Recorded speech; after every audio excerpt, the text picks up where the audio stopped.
Something very strange happened. In these last 2 weeks, I got two phone calls from two friends on two random different occasions.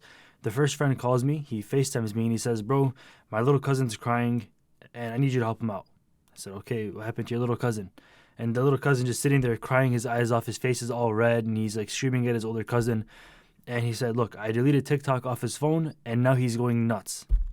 I just got a call last night from a friend, a very good friend. He says, 'Alex, I need you to talk to this kid.'" And I said, "Yeah, what's going on?" The kid was crying his eyes out, screaming, hugging the guy's shirt, "Please give me it back." I'm like, what happened to this kid? He says, "I deactivated his TikTok account, and now he won't stop crying. This kid's an addict." So on both scenarios, at first I was not going to turn this into a video, but on both scenarios I realized that this is something that's a lot more common. Maybe a lot of you have had this situation in the past with your little brother, niece, nephew, sister, anybody else in that scenario. So I realized that it's a very common thing that's happening when the older brother, older sister that's been there and done that and knows how bad it is and how detrimental it is for their younger brother or sister's health, they're going to obviously do the better thing that they should do, which is delete TikTok from their phone or any of their social platform that they've been spending way too much time on from their phone. And I totally agree with that. If I had a little brother, I'd do the same exact thing.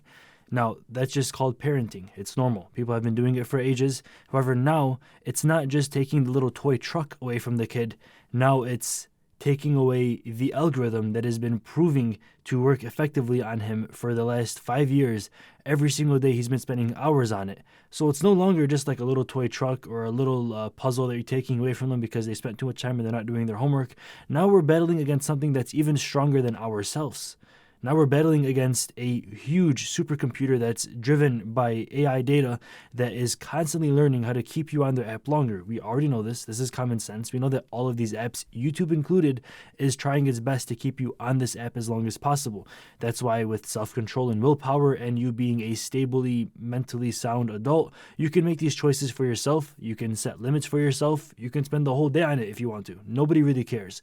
The issue is that when you're a 10-year-old kid, 12-year-old kid, even 8 years old, as far as I've seen it these days, even earlier, to be honest, you don't have this willpower. You're not a mentally sound adult. You can't drive. You can't do a lot of things that adults can do because your brain isn't fully developed at this level yet. And this video is going out to anybody that doesn't have my personal number so that they can FaceTime me and call me and say, "Yo, my little brother's crying because I took off TikTok on his phone." This video is for you. You're at an age right now where your brain is not fully matured and developed so that you can't do a lot of things in life. And I know that kind of sucks. You would love to drive. You would love to go hang out with your friends at any given time of the day. You would love to do a lot of things that your older brothers or sisters or parents do, but you can't because biologically, you're just not there yet. You just can't handle that type of power yet, and rightfully so. Now, you can easily download TikTok on your phone. You can easily look up really inappropriate websites on your phone, and no one's going to stop you. On your iPod, iPad, iPhone, it's everywhere. Your parents probably bought it for you for Christmas when you were 4, and they didn't know that you were getting access to something that was so inappropriate, that was so dangerous for your mental health, that was going to warp the way that you look at other people, the way that you interact with people. Instead of hanging out with your friends and being outside and being active, you realize that it's just a lot more fun to just pull out your iPhone, iPad, and just start swiping away on these apps and being mindlessly scrolling, being sucked into this mind-numbing app. Now, you might think it's all fine. It's just fun. So what? It makes me happy. Whenever I'm bored, whenever I'm not doing anything, I just pull out my phone and start scrolling. And that seems like an innocent task to you. But you don't realize, my young friend, that behind the screen, there is a supercomputer that is using artificial intelligence. Think of this like a brain, a computer brain, right? That's learning how to keep you on the app as long as possible. Now, this artificial intelligence brain that's trying to keep you on it and scrolling for as long as humanly possible, making you stay longer and longer each day, which is why now your screen time is at 4 to 5 or even 6 hours as far as I've seen, is because they pay a lot of money to get this artificial intelligence down perfectly. And it's obviously working on you because look at yourself. You're upset, you're sad, you're crying, you're angry at your older brother or sister. And that just goes to show, and that goes to prove my point, how serious of an issue this is. If I were to take away your pack of cigarettes, would you start crying? You might say, "No, I would never smoke cigarettes. And if I did, I would never start crying if you took it away from me. Matter of fact, I would give it to you because they're so harmful and so bad." No problem. Now, if I deleted TikTok off your phone, would you start crying? looks like you're crying right now. It looks like you're really, really sad right now.